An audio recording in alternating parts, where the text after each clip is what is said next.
good. Oh, wow.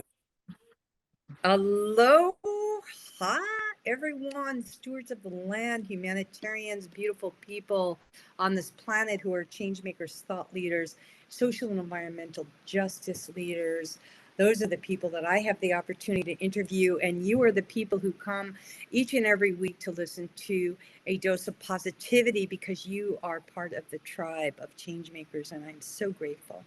And today's show is going to be awesome. We have a guest who will blow your mind, and we are diving into a very interesting concept, and it's called loving cancer. And I know that's why some of you are on live, because either you have dealt with a diagnosis of cancer or know a loved one who is either dealing with it or has crossed to the other side of the veil due to this chronic dis-ease. And we are blessed to have Cristina Whitehawk in the house, and her superpower is loving cancer, and will be shedding so much good light on you and everybody out there who's dealing with any chronic illness, and also looking at a diagnosis right around this holiday season. Because until you'll drop the link to the blog in here this week, just it really focuses on like, whoa, cancer shows up, on New Year's Eve, it shows up on your birthday, it shows up at Christmas, you never know any kind of diagnosis, but especially at this time of year. And we talk about in this blog this week on how to deal with things like this, about our attitudes and about miracles. And so what I also wanted to let you guys know is that I'm doing amazing. Many of you know that I had heavy metal toxicity, and many of you also know that I just am recovering from having my ovaries and my fallopian tubes removed, my sacred beloveds that are responsible for the human species on this planet. My ovaries and my fallopian tubes are no longer within my body. So till you can pop that blog, it's a really cool blog about looking at these sacred organs responsible for our offspring. And I know Cristina, your daughter's here on the show live with us today. Thank you so much for showing up. We appreciate that.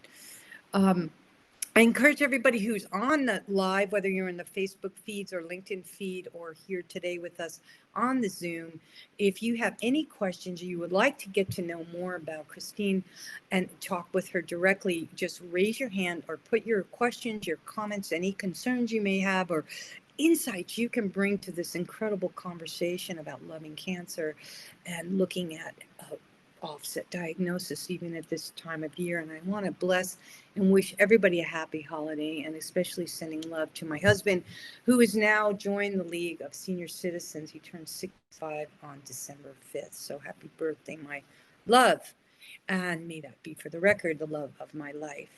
So everybody, I want to say, buckle your seats, settle in. And what I'm going to do is, usually I read from one of my books every show, introducing kind of like the topic. And rather than reading something from my book, I want to share something with you that would mean the world to me. I've never read from this book because this is a book, your book. It's a journal that I published a couple of years ago, and I would love for you, and I'll pop the link to this where they can get this.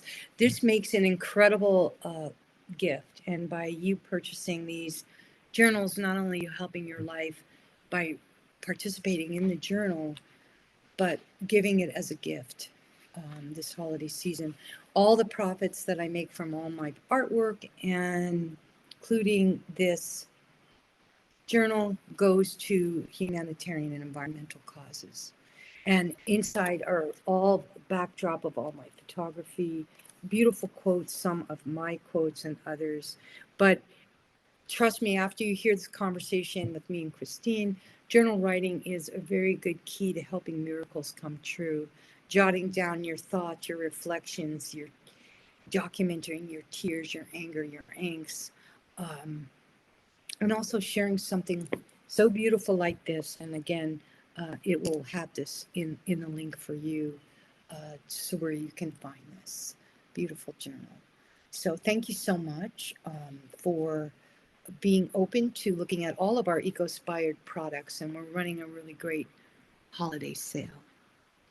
I usually don't do promos like that, but let's create this ripple effect of change and learn, heal, and enhance the extraordinary power within all of us.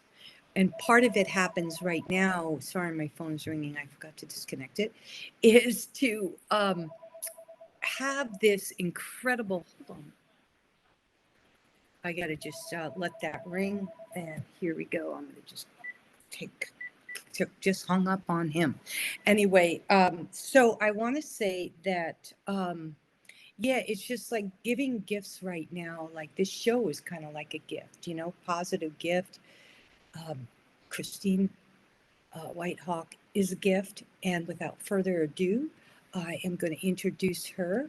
Um, she is a two-time winning author, a global speaker, and I love this one the most. She is a miracle creator. She's a wisdom weaver and an award-winning author.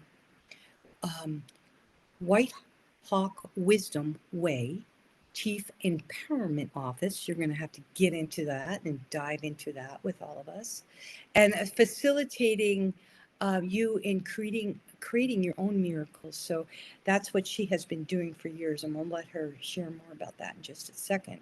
But this is what I love so much about her. This woman is incredible. She's been around for over 8 decades, and she still continues to inspire joy and limitless living through her personal experiences as a master facilitator and educator, even to this day. Known for unlocking untapped inner resources, Christine guides others to live without limitations, limitlessly, without limitations, teaching the art of digging deep. And you know, if anybody who's read my books, you know, digging deeper is in all the chapters in Living Like the Future Matters. So, Christine, I want to give you a warm, warm welcome and thank everybody for allowing me to share my intro. Welcome to the show, Christine. It's nice to be here. Nice to have you, honey. So, with let's hear where you were 80 years ago and how that has brought you to where you are today, and a short little summary, the miracle that you are and the miracles that you bring to people's lives. How did you get to this place in your life? Before I start that, I want to say that 3 days ago, it was 10 years since I had my cancer surgery, tumor debulking, and complete hysterectomy. And as I've said before, the type of cancer I had, most women don't make it to year 5. That means 75% of them are gone at year 5. And so I'm at year 10. I'm 83 years old. I guess I need to keep on keeping on. Miracle, right? Not your time. Well, you know, And what was this diagnosis of cancer? peritoneal ovarian. Mm-hmm. And Wow. um, Mm-hmm. So congratulations. And how was your health prior to this diagnosis? okay, my health has always been relatively good because I eat organic and I exercise and, I do all that stuff. However, prior to that, 6 months before I was diagnosed, my adult son died. And so, as I was not feeling well after that, I went to see a medical doctor who is also a homeopathic MD. He was giving me remedies, and I was starting to feel a little bit better. And like, okay, this is good. Getting over the grief. You never get over grief, but moving through the grief. And I look back on this, Lisa. If you have anything you want to kick in with that, please add. About 6 months later, I was diagnosed, and I'd gone to I can't even remember. I went to the doctor and oh, I know. I was having a massage. That's it. Thank you. It's been 13 years, 10 years. I don't know, 13 years since this has happened. I was having a massage and the woman was an energy worker and she had her hands above my body.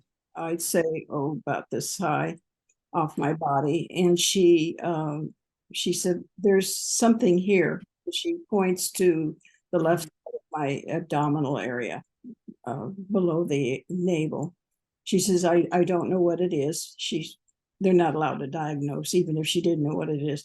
And she says, but I think you ought to see a doctor. So I saw the doctor. She didn't feel anything. And I kept going back. And finally, the doctor said they did a sonogram. They did all the stuff they do. There was no sign, no sign, no sign. And finally, she said, let's do a CAT scan. Okay, fine.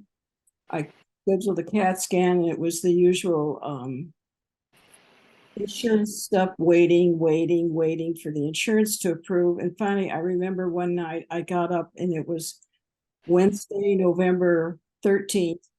I'm sitting at my desk like I am now. And I said to my husband at 6 o'clock, I'm going down to the hospital, which is 2 miles away, and I'm going to get a CT scan. I couldn't wait. And I felt driven to go do that. So, of course, when you're in the emergency department of the hospital, 6 hours later, I got a diagnosis and they said, we think you have cancer. So I thought, okay, at least you've got a jumping off point. And they keep you for 2 days to see what kind it is. And on this day there, Friday, I was leaving. It was my husband's and our anniversary, wedding anniversary. And he comes up with this beautiful zygote cactus, just filled with blossoms. And as an anniversary gift. Well, the zygote cactus, the Latin word for it is yoking. And I thought, we're going to be doing a lot of yoking after this diagnosis. And between my daughter, who's a nurse, a retired nurse now, having a good time in her life, and my husband, I was well taken care of. And so December 4th, I had the surgery. I asked the doctor to put it off 2 weeks because I had to close down my business. That's it. You were, Chemo. And I'm here and I'm grateful. yeah, we're kind of breaking up a little when you're talking. I'm hoping you have good connection there because what you're saying is so amazing.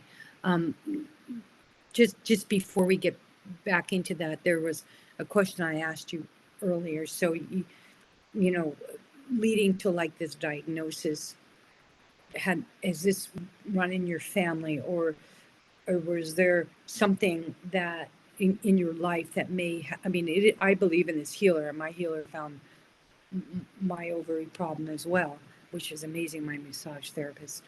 But anything leading up to that, you said you were an organic eater and you were healthy, and which is probably one of the reasons why you are beyond 5 years, right? But what was it like growing up? I mean, we're talking the 1940s, 30s, and 40s, right? Well, what was your life like back then? And was cancer flying around in your family or around your neighborhood or anything? My theory was it was my son's death. Mm-hmm. Part of me wanted to go. Yeah. Not all of me, but part of me wanted to go. Sure.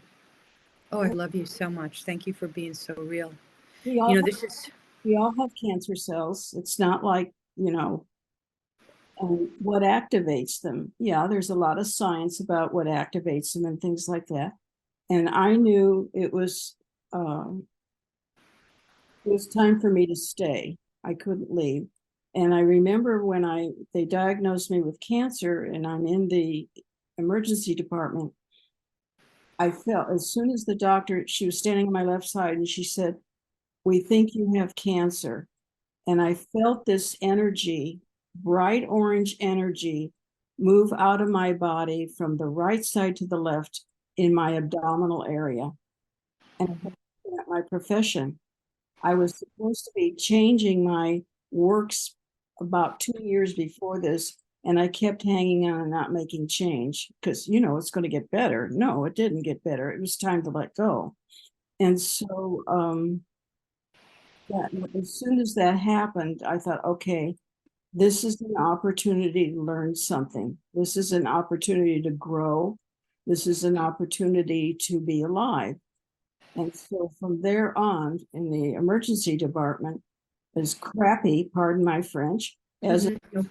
the chemo and all that stuff, it was a learning opportunity. And I say things like, "Thank you, cancer."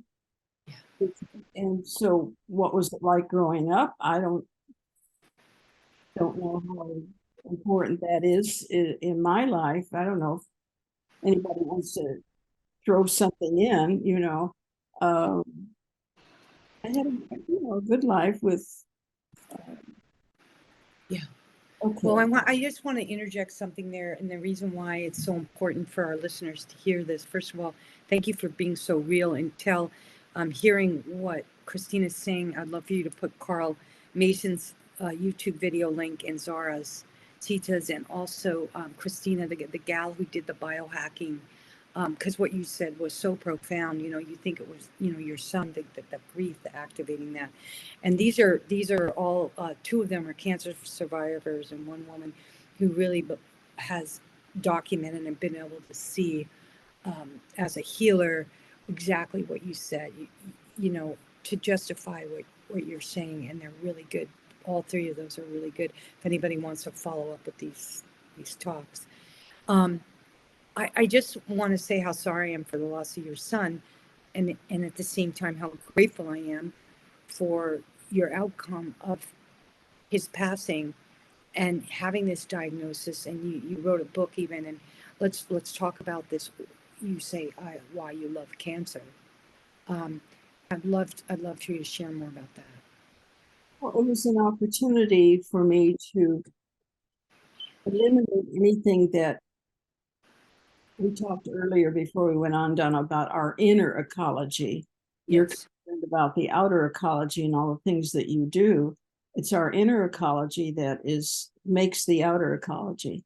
And so obviously my outer ecology wasn't working for me anymore. So Yeah. time to create a new profession. I didn't realize that I would be writing this book. I thank my son because I didn't know I had written this book. Oh, I do this and I can do this. It's You did it. my perpetual calendar. This was in 2009. I thought, oh, that's fine. It's good. Every day you can get a new saying from the calendar and it's inspiring and okay, fine, it's done. I'm done with that. Well, after Joshua died, it's like, no, you're not done. You have a new book. And so this was the story about my cancer or the cancer. That I don't like using the word about, I don't want to take ownership of the cancer. It is the cancer which was in my body teaching me.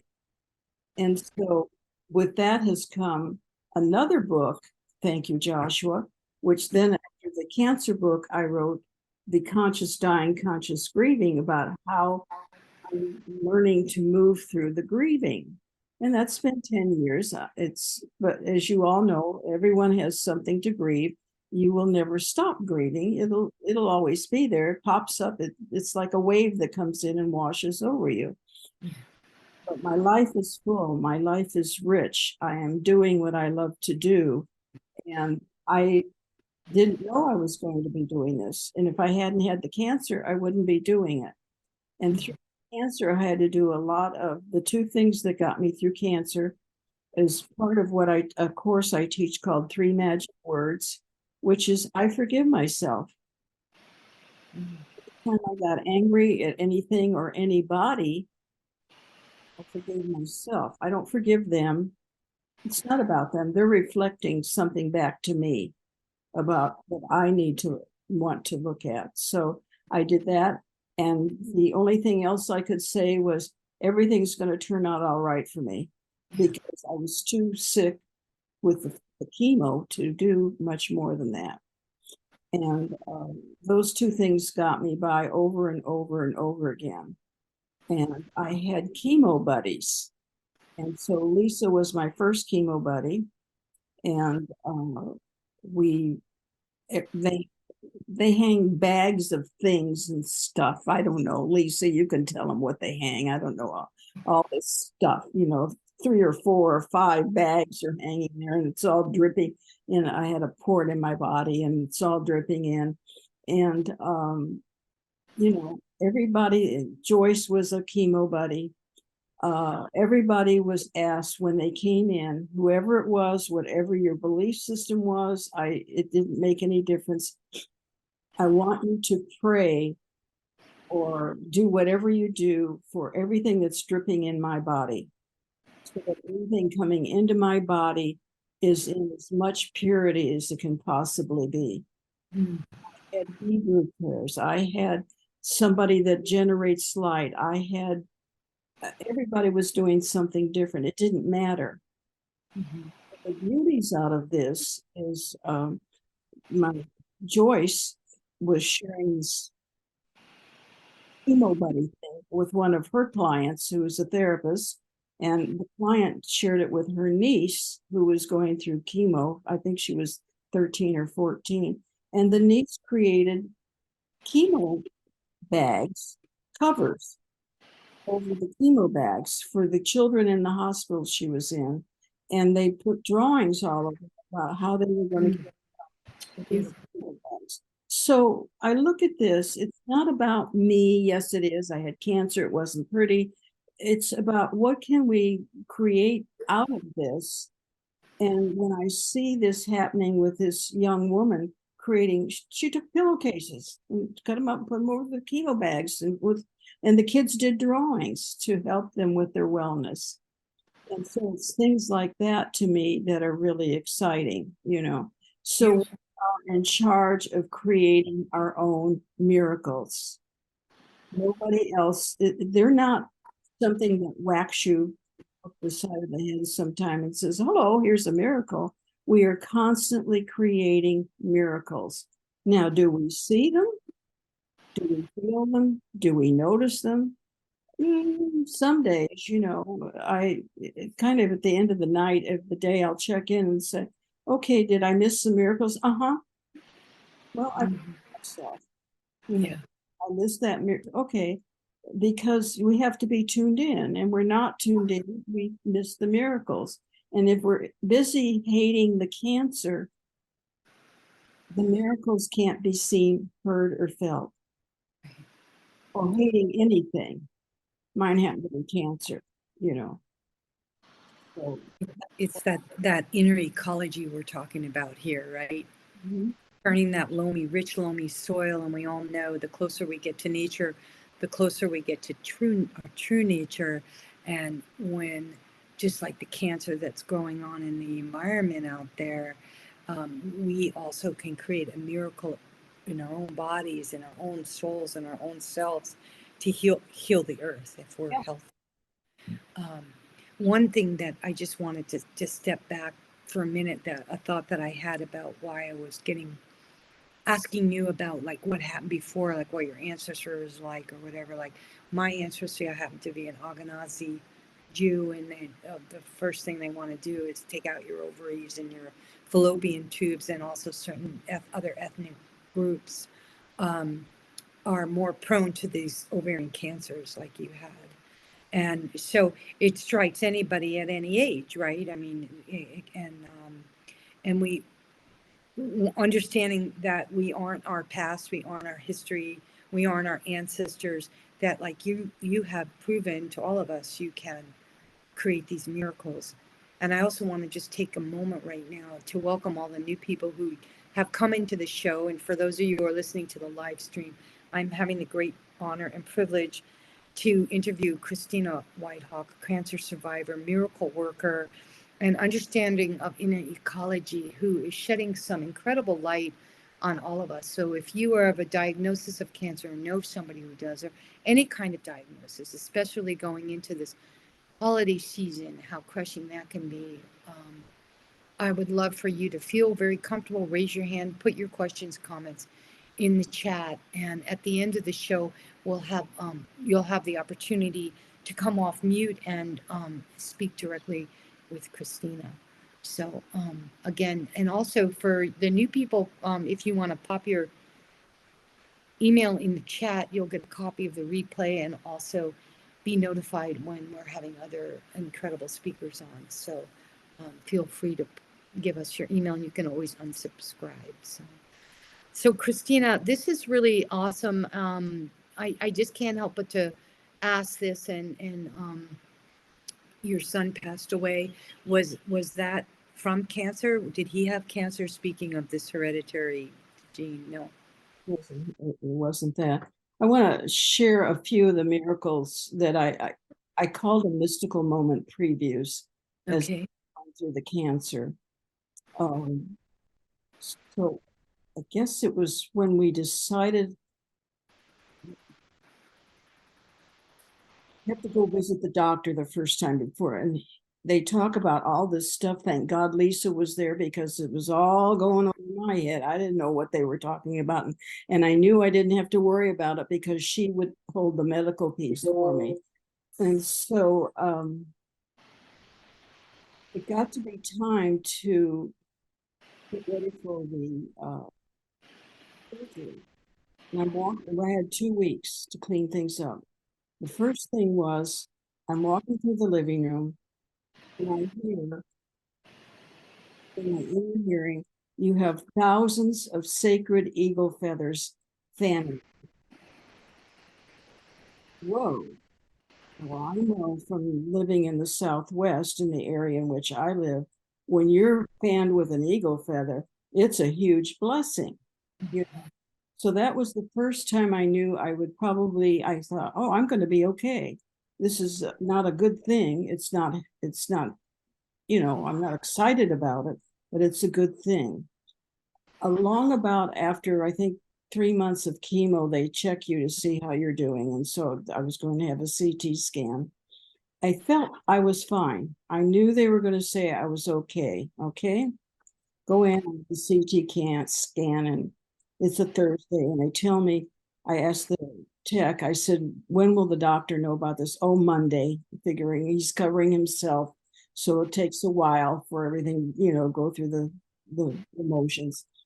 And so again, I'm coming through the living room after I got home, and it was like my son was sitting on the couch, and he said, everything's okay, Mom.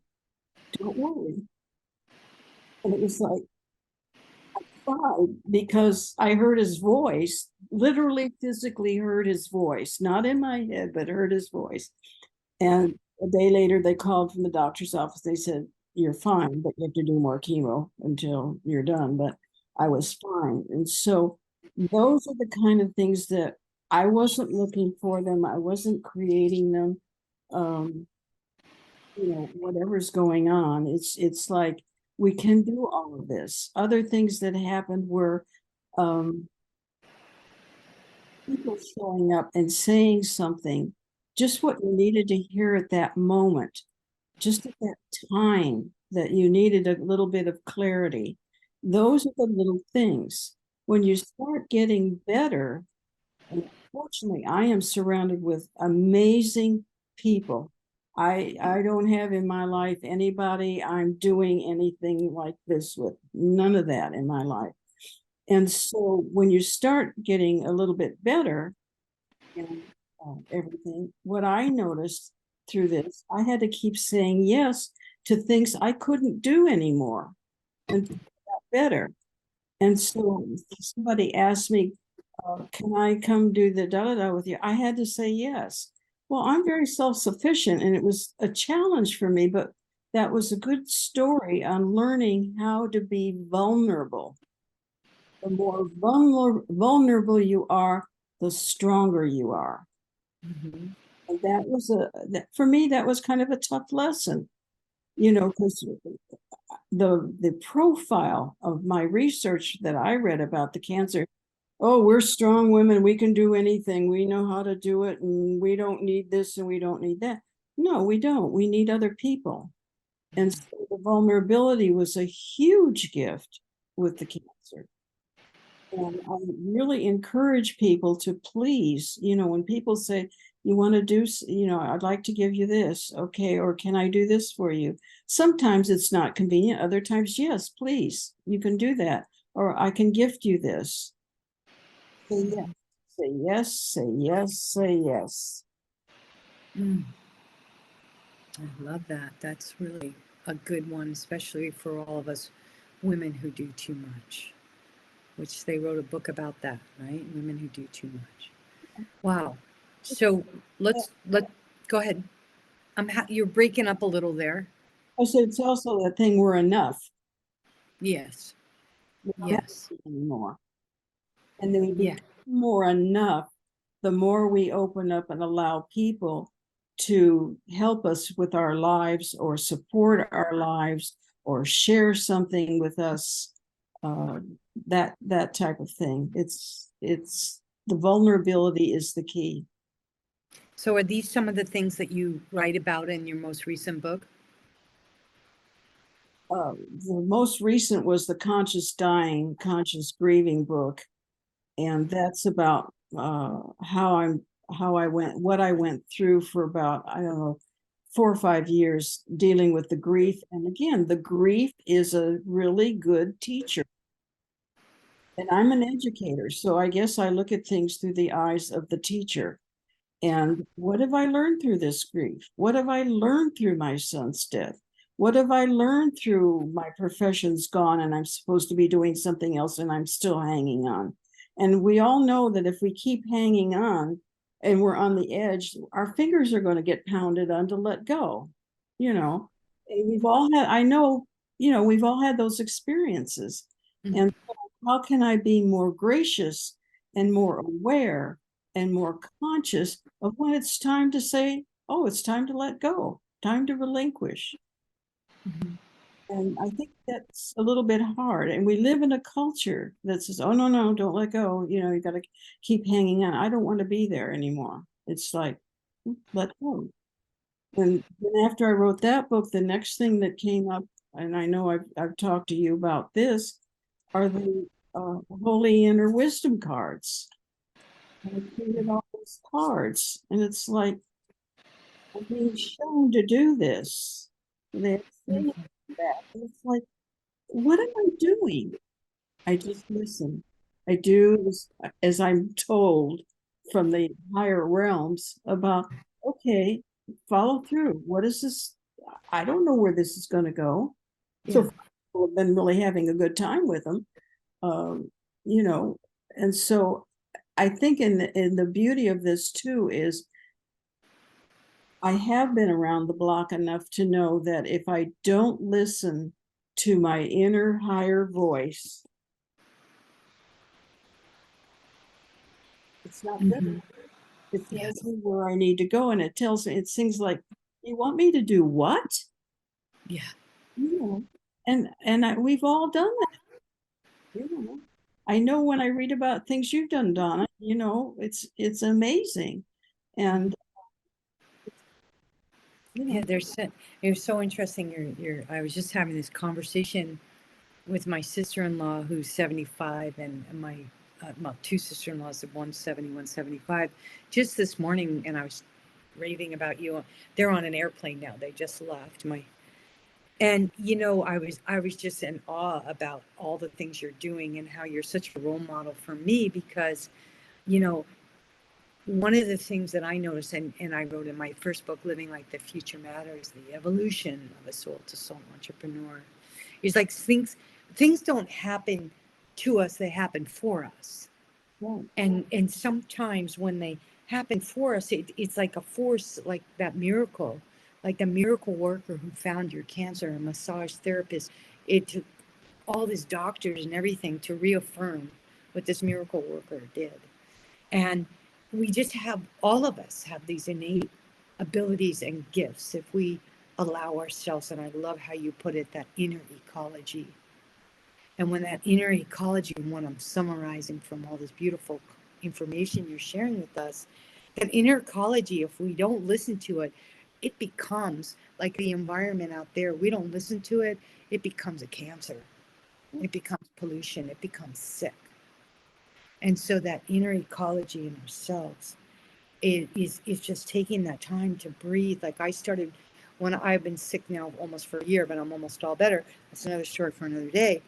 I am so grateful to have this wisdom that we're talking about right now, to listen to that inner ecology. Because when I didn't, that's when I got sick.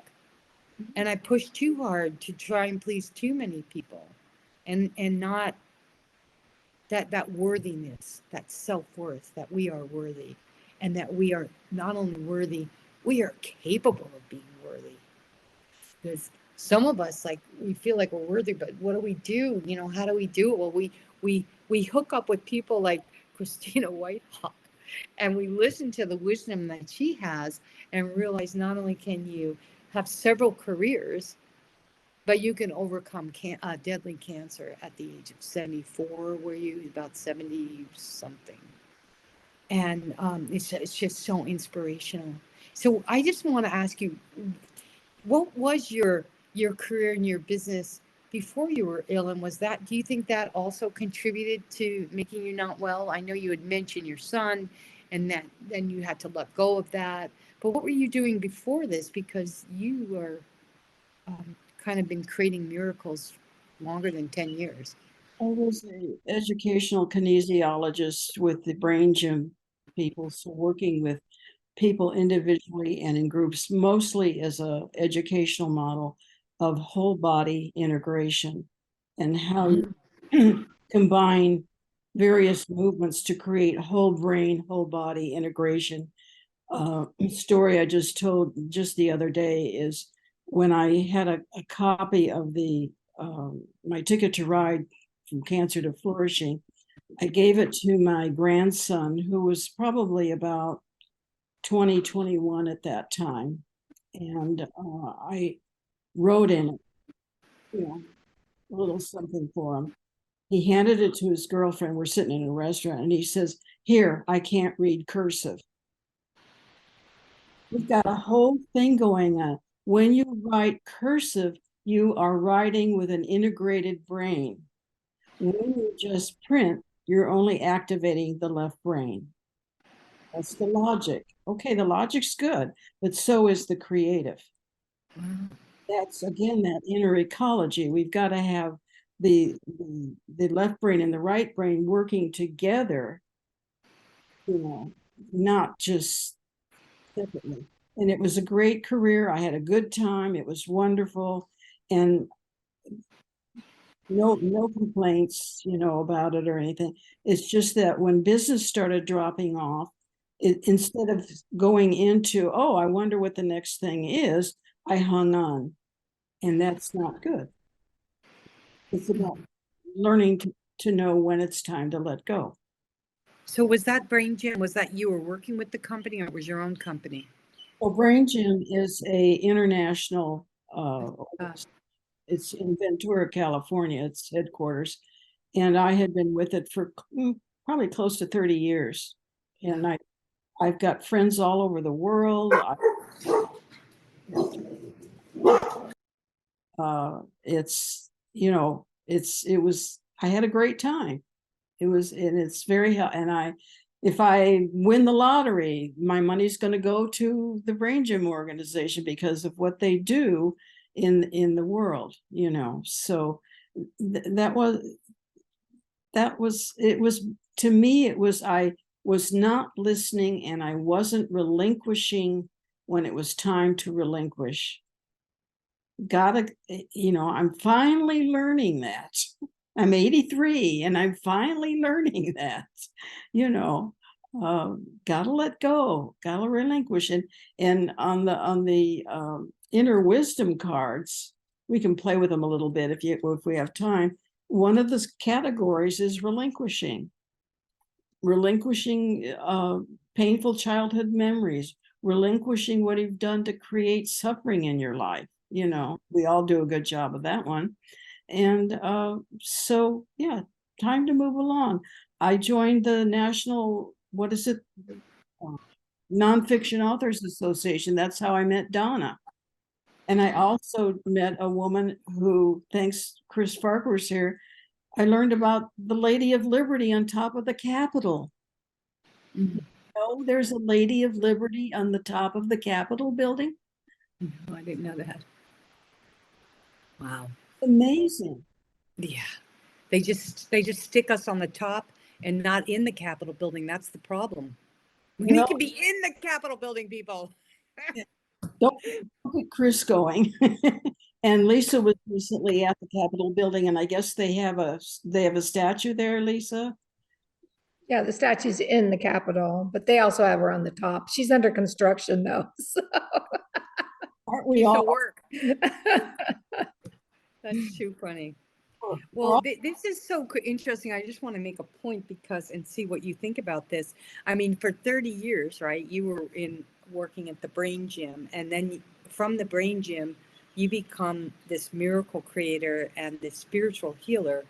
And I'm just curious as to, is that your real name, Cristina Whitehawk, or is that a spiritual name that you have given to yourself? There was a From Brain. There was a whole that was given to me. I did not give it to myself. It was given to me. Beautiful.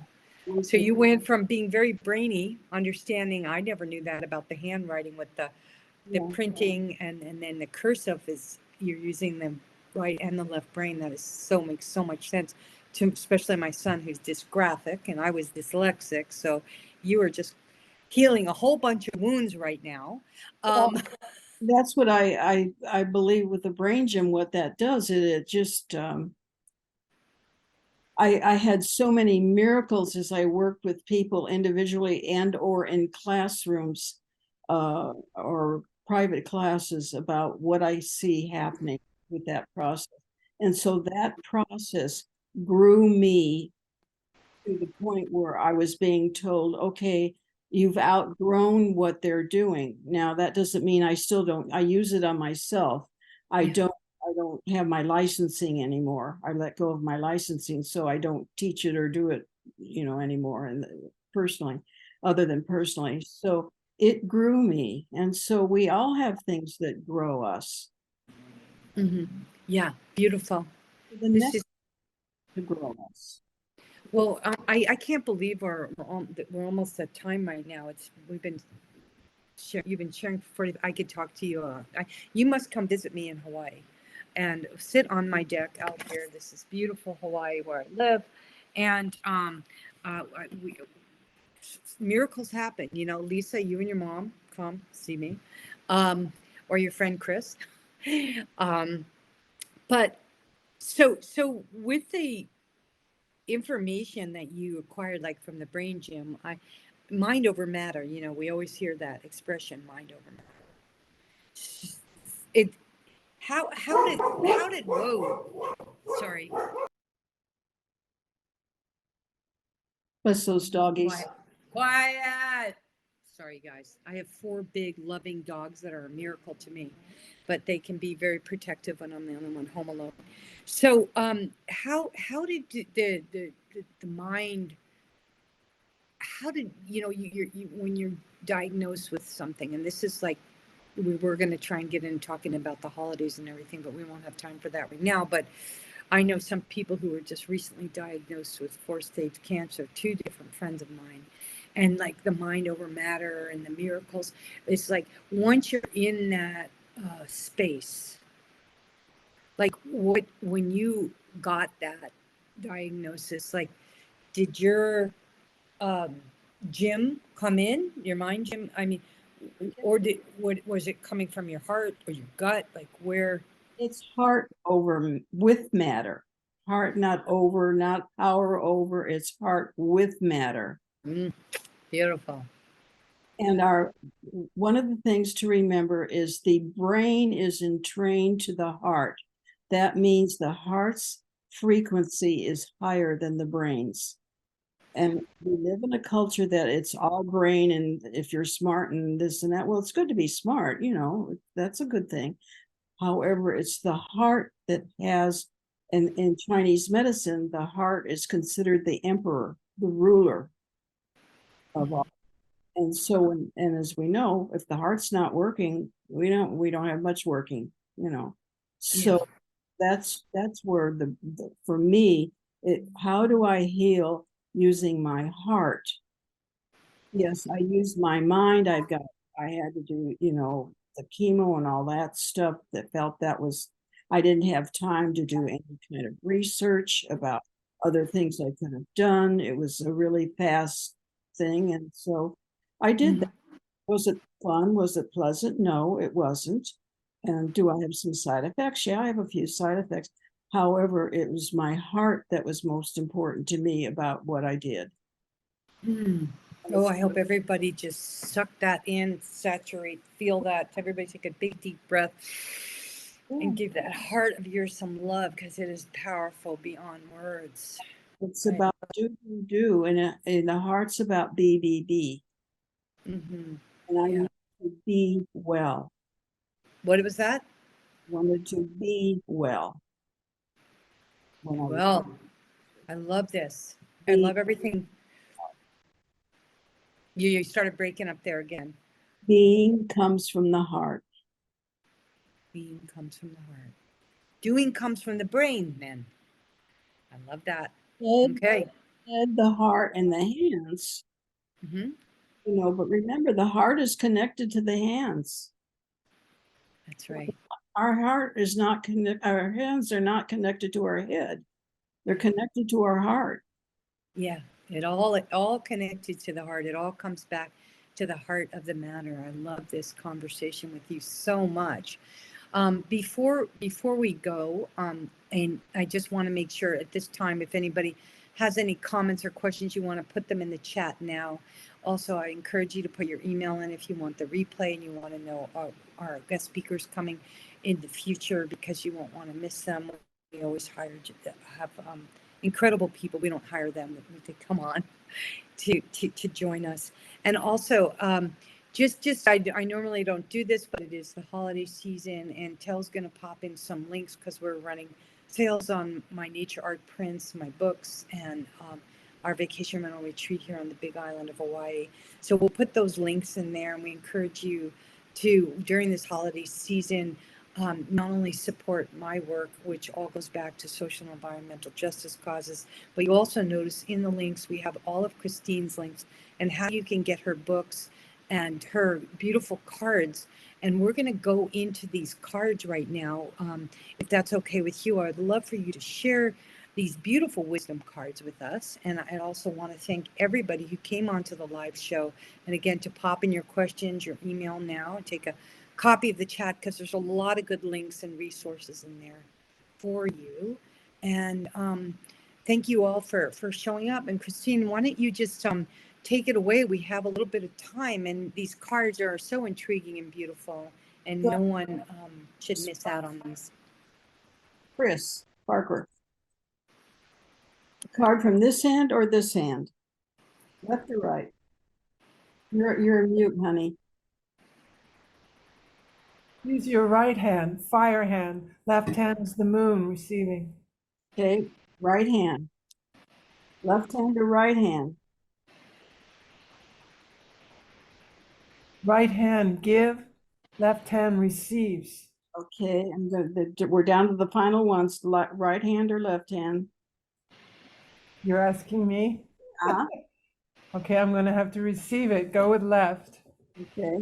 Nice, Christine. See what we've got. 1, 2, 3, 4, 5, 6, 7, 8 cards. Pick a number. 3. 1, 2, 3. Okay. Okay. This is showing the light. Yeah, it says for guidance, embrace the light within you.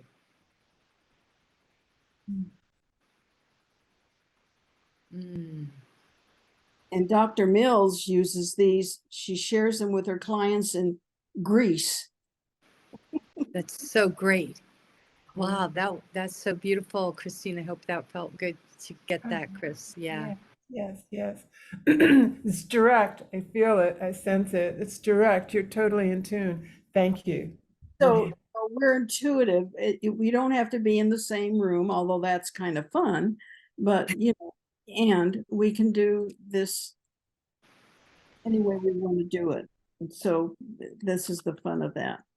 Somebody else, can we tell? Why don't you pick the cards this time? Can we do another couple people? That was really great. Who wants to And go? I Yeah, love Raise your hand. So, tell. me, Christina, Tao here. okay, tell left hand or right hand. Right, Okay. She's such a giver, though. Left hand or right hand. right. Okay. Okay, we're down to 3, 4, 5, 7. Pick a number. 7. Okay, okay. Are you ready for this, Tell? Yeah. When you heal 7 previous generations and 7 future generations. Wow. Oh my God, tell. Wow. Yes.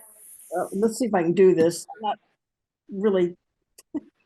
Yeah, just stick it right up to the little can. There you go. Perfect. When you heal some, wow, tell, write that down.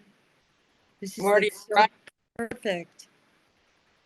And when I was in the hospital recovering from all this wonderful surgery, my friend Barb calls from Jackson, Wyoming, and she says, "You know what you're doing, don't you?" And I said, "No," but I had asked, "Show me the gift, show me." That's one of the things I kept asking as I went through the cancer. Show me the gift. I want to see the gift. I want to feel the gift, etc.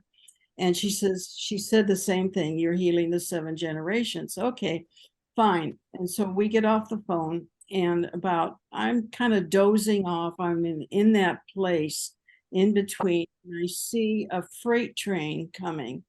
And it said, if you get on that train, it's going to heal your lineage of cancer. So anybody that gets on that train, just say, "I'm in." I'm And in. you're healing your lineage. I thought, okay, that's pretty cool, you know. And so then I heard, what was it?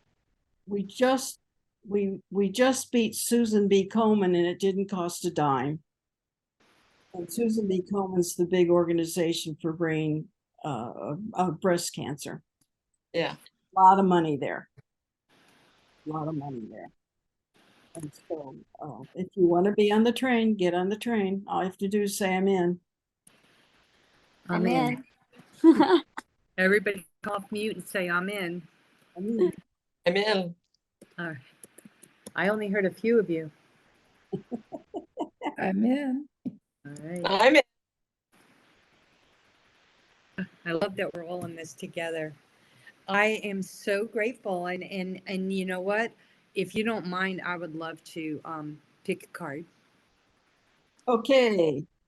Let me gather them up again. And the thing about this is interesting. One of the things about doing the cards, again, listening, is they had to be round. Now, if you look at any kind of card deck, tarot cards, and they're always rectangular. These Yeah. have to be round because that's how the energy connects. Aside from that, it makes them more expensive because there's 6 different die cuts, but oh well. Spirit will take care of that. Okay.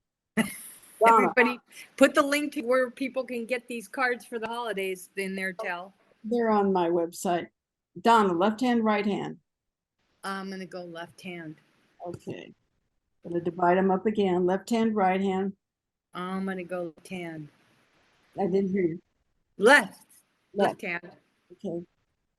Dividing them up again, left or right. I'll go right. Okay.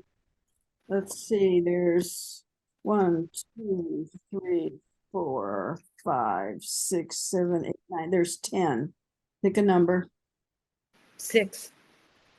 6. 6. 1, 2, 3, 4, 6.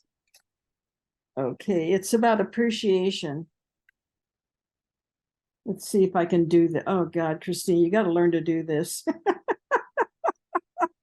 Everyone is holy. Appreciate everyone. And that's a tough thing to do. There's a lot of people out there we do not appreciate because we don't, maybe they don't agree with what we believe or we don't like what they're doing, and everyone is holy. What that's saying is to appreciate everything and everyone. Yeah. Hopefully at soul level, we're connecting with that. Yeah.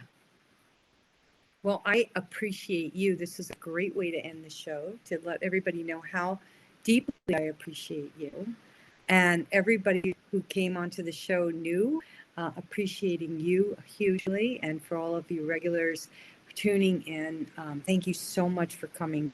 Another dose of positivity. Next week guest will be amazing as well. I don't have 100% confirmation, but she is an incredible healer and we should be hearing back with her. She had some difficulties come up, but if not, we will let you know in the newsletter. Usually we book out 4 months ahead. And I just want to let you know that next week will be the last one, the last show until February, because I'm going to India to do an Ayurvedic, almost be there for a month, to detox and from heavy metals and all kinds of things, to get back on my feet. And Christine, I wish you were coming with me. We would have a ball. But anyway, I'll be teaching, sharing more about this beautiful place in Kerala, India, when I return from there as well, and more about Ayurvedic practices that are very spiritual and very in alignment with what we've talked about here today.